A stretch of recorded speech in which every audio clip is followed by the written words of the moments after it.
Oi, tudo bem? Bem-vindos uma vez mais a um programa de Ponto de Queda. Hoje vamos falar sobre os dois fundamentos e vamos ter uma comparação sobre onde é que você tem estruturado sua vida, sobre qual dos dois fundamentos. Me deixa eu lhe falar do primeiro. Eu estive estudando esse livro daqui, Homo Deus, por Yuval Noah Harari, que é um dos pensadores, historiador, catedrático da Universidade de Israel. Ele publicou esse livro daqui o ano 2015 e desde então é um best-seller. Olha, esse livro aqui está sendo estudado, está sendo lido, é uma referência para todos os historiadores. Professores de escolas, de universidades, com certeza conhecem quem é ele e leem seus livros. Não é um cara qualquer. É um escéptico, uma pessoa que não acredita em Deus, mas ele é muito inteligente. É uma pessoa erudita, possivelmente. É um dos últimos eruditos que temos em nossos tempos.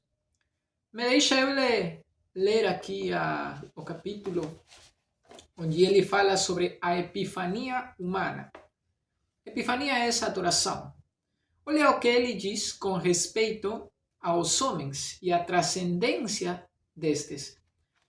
Ele diz: nós, sapiens, adoramos dizer a nós mesmos que nos beneficiamos de alguma qualidade mágica que não só explica nosso imenso poder, como também oferece uma justificativa moral para nossos status privilegiados. Qual seria essa singular epifania humana? A resposta monoteísta tradicional é que só os sapiens são dotados de almas eternas. Como os porcos e os outros animais não têm alma, eles não fazem parte desse drama cósmico. Não se trata de um conto de fadas de jardim da infância, mas de um mito extremamente poderoso que continua a moldar a vida de bilhões de humanos e animais no início do século XXI. Olha como ele chama as pessoas que acreditam em Deus e que Deus criou aos homens. Não é, dizer um conto, um simples conto de fadas de jardim da infância, mas é um mito extremamente poderoso. Logo, ele diz, isso explica por que, por exemplo, é perfeitamente aceitável que humanos matem animais para se alimentar ou mesmo só como divertimento. No entanto, nossas descobertas científicas mais recentes contradizem completamente o mito monoteísta. Ele chama de mito monoteísta o que Deus fez. Como dizem as religiões monoteístas, os animais não têm alma. Mas os mesmos experimentos laboratoriais desmontam a segunda e mais importante parte do mito monoteísta, de que os humanos não têm alma. Cientistas submeteram o Homo sapiens a dezenas de milhares de experimentos bizarros. Examinaram cada recanto de nossos corações e cada sulco em nossos cérebros. Contudo, até agora não descobriram nenhuma epifania mágica. Logo ele diz: por que os monoteístas, quer dizer aqueles que acreditam em Deus, têm medo de Charles Darwin? Embora as escolas não estejam, evidentemente, fazendo um bom trabalho no ensino da evolução, os fanáticos religiosos ainda insistem que ela não deveria ser ensinada. Alternativamente, exigem que se ensine também a teoria do desenho inteligente, quer dizer, o desenho feito por Deus. Esse aqui, meu amigo, possivelmente você não conhece ou não leu, mas é um dos livros referência com o qual os catedráticos nas universidades de ciências sociais e em todas as faculdades, carreiras de ciências sociais, pega e ensina. A teoria que eles adoptaram, que eles abraçaram, que eles ensinam, que eles estão transmitindo. Desde o ano 2015, é assim como as pessoas veem aos cristãos. Desde o ano 2015 é assim como as pessoas estão vendo aos monoteístas, àqueles que acreditam num design inteligente. Mas olha só, quanto profundo pode se encravar este tipo de teorias na mente de uma criança, de um jovem, de um adulto que vai para essas universidades? Muitos dizem, não, mas os ateus não têm força. Os escépticos são muito. O número é muito reduzido, eles não têm força nenhuma, não há de que preocupar-se. O problema, meu amigo, é que quem vai para as universidades, quem obtém os títulos e quem vai logo para formar empresas ou trabalhar nestas, quem dirige as universidades, quem movimenta o mundo, são pessoas que abraçam este tipo de pensamentos. As pessoas que trabalham, as pessoas que estão à disposição de esses empresários, desses pensadores, desses políticos, de todas essas pessoas, não temos como questionar, como dizer que isso é errado, como dizer que isso não deveria entrar nas escolas. Não temos como. Por quê? Porque não temos voto. Porque não temos grado. Porque não temos posição, nem social, nem política. Então importa sim. Onde vem aqui o problema? E por que eu falo de o primeiro fundamento com este tipo de ideias? Meu amigo, é só uma teoria. Eles dizem que cientificamente não se pode comprovar que as pessoas, os homens, tenhamos alma. Mas me deixa aqui lembrar: a ciência não é todo poderosa, ela tem limitações.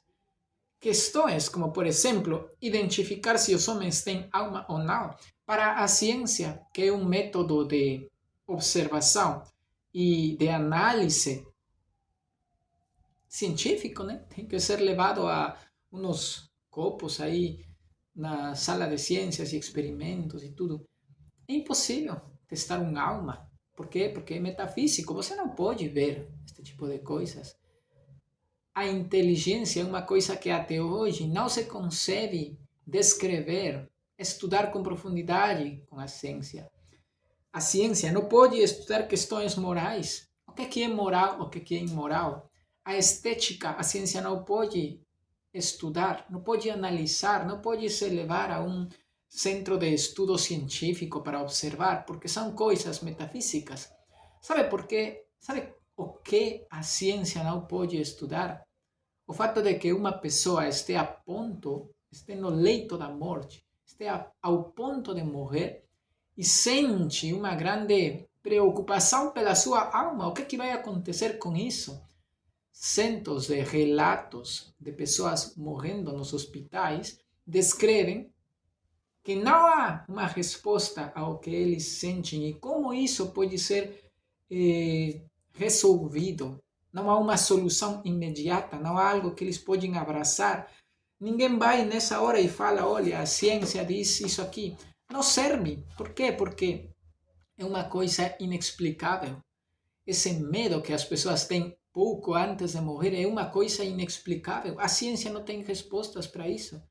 E se é uma insatisfação banal, ou que não tem relevância, porque muitos e milhões de pessoas se sentem assim depois de um acidente, quando obtêm algum tipo de doença, como câncer? Por que se preocupam então por uma coisa insignificante como é a alma? É porque a ciência, meu amigo, tornou-se hoje um Deus para as pessoas. E as pessoas acham que como a ciência é progressiva, então questões e teorias, bibliografia e estudos que não tenham a ver com a ciência não têm relevância. Então, a Bíblia, por exemplo, todos dizem que é um livro antiquado. Como não tem uma nova série cada 6 meses, tipo um iPhone, né? Então não está sendo progressivo, não temos por que confiar nisso. Meu amigo, não se pode comparar duas coisas, porque são dois argumentos totalmente diferentes, campos de estudo totalmente diferentes, áreas de implicância totalmente diferentes. Você não pode colocar sua fé e sua confiança na ciência. A ciência não tem todas as respostas, meu amigo. A ciência está limitada a nosso mundo. Até hoje não sabe o que tem depois das galáxias. Então, existiu uma pessoa, com isso eu termino a parte de apologética. Existe uma pessoa que uma vez pensou, me revela agora a existência de Deus. E essa pessoa lhe respondeu, não, vamos fazer o mais fácil. Você me revela que Deus não existe. Me comprova a sua não existência. Então, querem botar a Deus em um método científico, mas é impossível, porque Deus está fora deste mundo. E a física e a quântica e todo o que nós temos para a medição de coisas materiais não serve para medir a um ser imaterial. Não serve para medir a Deus com esse tipo de método. Então, nós devemos confiar em outra coisa, colocar nosso simiente, nosso fundamento em outra coisa, porque a ciência não resolve esse tipo de questões. Para construir minha casa, legal, eu tenho que ir estudar engenharia e, obviamente, conhecer ciência para fazer bem. Mas para colocar minha mente, para colocar meu coração, para colocar a parte transcendental de Guilhermo como uma pessoa, não posso ir e fazer isso com a ciência. Tenho que colocá-lo em algo que fale sobre isso. E o que é que fala sobre isso? Qual é o livro? Qual é o método, o sustento? Qual é o material que nós temos do qual podemos beber, do qual podemos nos encher, do qual podemos nos satisfazer? Todo esse buraco existencial. Qual é a santa palavra de Deus? É esse livro que fala de coisas transcendentais. É esse livro que fala das coisas mais importantes desta vida, como o amor, como a vida e a morte. Por que eu venho para este mundo, neste tempo? É esse livro que fala das coisas mais importantes. A Bíblia diz que todo o material vai passar, que todo o intrascendente, que tudo o físico, tudo aquilo que você consegue arrumar, acumular e simplesmente utilizar, vai passar. Então, não podemos colocar toda a nossa fé, toda a nossa confiança em algo material. Em qual destes dois, meu amigo, você está confiando? Em qual destes dois você está confiando? O mesmo último dado aqui, o mesmo Darwin, aqui ele fala muito sobre a evolução, mas procure aí o livro de Darwin, a autobiografia de Darwin, a página 83 e 84. Darwin se basa em Wallace e Darwin disse que para que a evolução comece, se precisa de um ser inteligente. Para que esse ser inteligente dê o arranque, para que a evolução comece, se querem considerar a evolução. O mesmo Darwin, meus amigos, aceita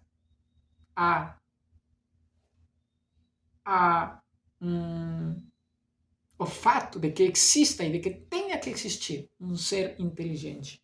O mesmo Darwin. Por certo, o pai da evolução não é Darwin, é Aristóteles. E Aristóteles era uma pessoa que considerava muito a um ser externo à Terra. Era um homem que considerava muito forças externas à Terra e um ser superior, o qual criou tudo o que temos. Onde é que nós podemos botar nossa confiança das coisas realmente transcendentes? A Bíblia diz, todo aquele que coloca que obedece, diz, as minhas palavras e as pratica, eu vou compará-lo com um homem prudente. Quais palavras, meus amigos? Nem todo diz aquele que me diz Senhor, Senhor, entra no reino dos céus, mas aquele que faz a vontade de meu Pai que está nos céus.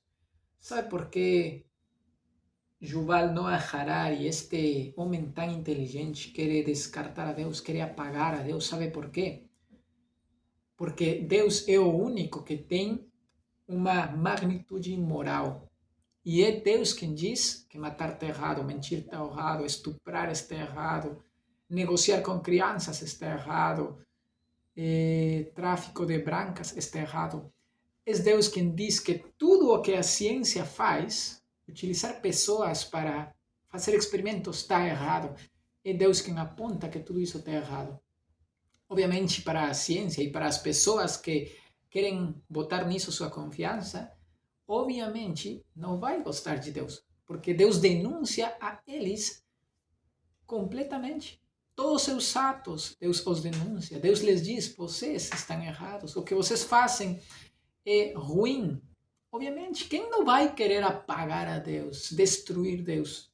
Que se faça uma fumaça ou falar que é um invento. Quem não vai querer apagar a Deus? Se alguém me denuncia, obviamente eu odeio essa pessoa e quero calar a boca dessa pessoa.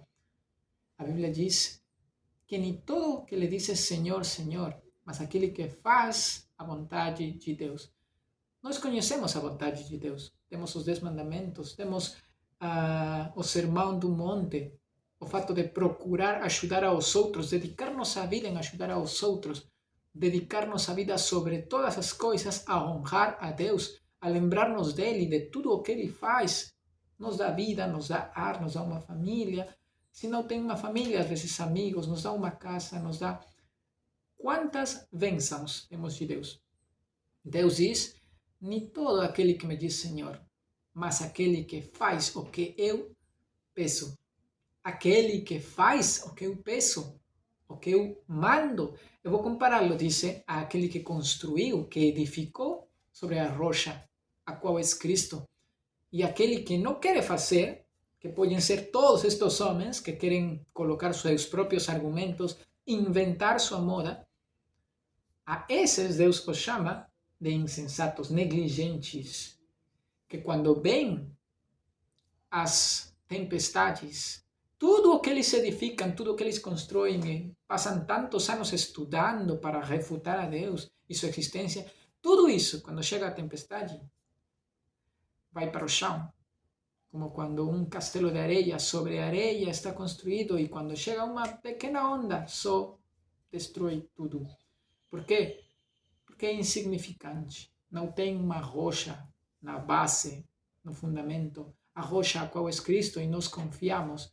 Nós colocamos nossa confiança nele e em suas palavras, em que depois desta vida há outra vida. Depois desta morte, destes corpos que vai perecer, existe outra vida, a qual é a mais importante, muito mais importante que essa daqui, a qual realmente Deus quer nos levar. É isso que ele dá para nós como esperança. A ciência não tem resposta para isso, nunca vai ter. Não coloquemos nossa confiança nesse papo barato que inventam este tipo de personagens, por mais eruditos que sejam, ou que as universidades de Harvard, Princeton, Cambridge estão produzindo hoje. São ateus que querem destruir nossa fé. É isso que eles estão produzindo. Daí não saem pessoas inteligentes que reconhecem a realidade de nosso mundo. Daí saem só pessoas que querem ir em contra de Deus para apagar sua existência e com isso conseguir que se apague a moralidade. Por quê? Porque assim, fazendo isso, matar, estuprar, ter um monte de mulheres, ter sexo com crianças, tudo isso vai ser normal, vai ser aprovado, vai ser normal, vai ser... não vai ter nenhum tipo de problemas na sociedade. Les animo a colocar sua confiança em Cristo, na rocha. Les animo a botar sua confiança no que Deus diz. Os animo a poder ter fé na palavra de Deus. Até a próxima.